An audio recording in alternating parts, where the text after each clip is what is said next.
Have you ever stopped to wonder, how is a life actually judged in the end? What's the final measure of it all? It's a huge question, one that people have been asking forever. Well, today we're going to explore a really fascinating and frankly, pretty radical answer to that very question. All right, so let's just dive right in. Most of us, we've got this picture in our heads, right, of some giant cosmic scale. And at the end of your life, all your good deeds get piled on one side and all your bad deeds on the other. Whichever side ends up heavier, well, that decides your fate. And this idea, this whole weighing in the balance thing, it's everywhere. The source material points out that you see it in so many different cultures, and even within big religions like Christianity, Judaism, and Islam. It feels right, doesn't it? Do more good than bad, and you should be okay. But what if that's not how it works at all? Yeah, what if that entire system is completely different? There was an ancient prophet, a guy named Ezekiel, who came along with a perspective that doesn't just, adjust this idea. It completely flips it upside down. It challenges the whole idea of a balancing act in the first place. So Ezekiel talks about what you could call a divine record of our lives. But here's the twist. According to the source, the judgment isn't about comparing the good column to the bad column. No. Instead, everything, and I mean everything, comes down to how a person responds to an offer of grace, an offer to trade in your own self-righteousness for a trust in a goodness that's totally outside yourself. So, okay, what happens then? What happens to that whole bad deed side of the scale for someone who stops trusting in their own goodness and says yes to this offer? What becomes of that list of all their wrongs? It's just gone. Not outweighed, not balanced out, not paid for. According to Ezekiel's account, it is completely deleted. The source material puts it beautifully, saying that only one pan remains on the proverbial scale. That whole record of all the bad stuff, it's just not there anymore. Okay, now let's look at the other side of the coin. What about the person who hears that offer and says, "No thanks, I'm good. I'll rely on my own merits." The person who really believes their goodness is good enough. What do you think happens to their record of good deeds? The exact same thing. It's also deleted. In this framework, if you're banking on your own goodness, that record gets wiped clean too, and the only thing left is the account of your wrongs.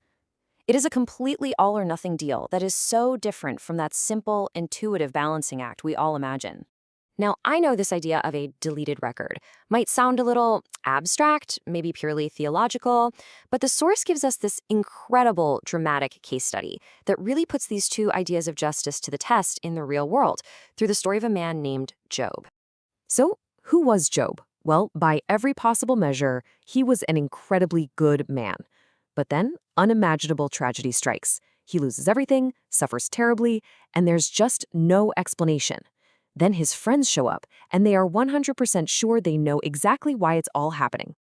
And this quote right here, it perfectly sums up how they see the world. Job's friends are total believers in the balance scale. For them, it's simple math. There is only one possible reason for Job's suffering. He must have some secret, awful sin that tipped those scales against him. But Job just flat out rejects their logic. He knows he's not a perfect person, nobody is, but he also knows his conscience is clear.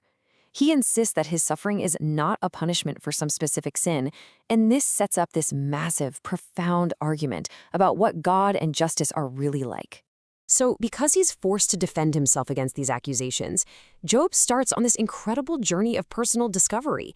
And through all that pain, he ends up finding a completely different way of looking at justice, one that has absolutely nothing to do with a balance scale.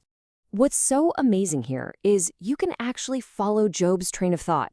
He starts by admitting, look, I am hopelessly imperfect. Step 1. Then, but my Creator, He is perfect and good. Step 2. Which leads him to the only possible conclusion. Therefore, I'm going to need some outside help. And finally, he makes this leap of faith, trusting that this good Creator must have a plan to rescue him. And that realization leads him to this desperate cry from the heart. He sees this huge gap between a flawed person like him and a perfect God, and he just longs for a mediator, an arbitrator, someone who could stand in that gap and bring them together. And this is the peak of his journey. That desperate hope suddenly turns into this powerful, confident declaration. He's not just wishing for a mediator anymore. He's expressing total faith in a living, personal Redeemer who he believes will, one day, stand on the earth and prove him right. So here's the thing. Job figured all this out through his suffering, through logic, and through faith, all without having a single written text to guide him. So was his discovery just a one-off? Well, the source suggests this message is actually available to, well, pretty much everyone. So there's this young guy named Elihu who's been quietly listening to this whole intense debate. And when he finally speaks up, what's incredible is that he has independently come to the exact same conclusions as Job. He talks about God's care, our own shortcomings, and the need for a ransom. It just reinforces this idea that these truths aren't some big secret. They can actually be figured out. And that leaves us to a really important question, one the source takes on directly. If this message of rescue is the whole ballgame, how is that fair to people who, just like Job, never had a Bible or any other specific scriptures to read? The answer our source gives is that God provides two universal witnesses that speak to every single person, no matter where or when they live. First, there's nature itself, the created world, which points to God's power and glory. And second, there's the human conscience, that little voice inside all of us, that internal moral compass that knows there's a right and a wrong. So if the message is out there for everyone to see through creation and to feel in their own conscience, then the main problem isn't a lack of information or people just not getting it. The real challenge, the source says, lies somewhere else entirely. And this quote, this one really nails the biggest hurdle for us humans. It's our pride. It's our deep-seated desire to be in control. We don't want to just be given a free gift. Our natural instinct is to try and negotiate the terms, right? To make it a conditional surrender, where we still have some say, rather than just accepting help, no strings attached. And that really brings us to our final thought for today. The source material we've walked through totally challenges one of our most basic ideas. It reframes justice not as a scale that we have to try and balance, but as a completely free offer of rescue that we just have to accept. Which leaves us with a pretty powerful question to chew on.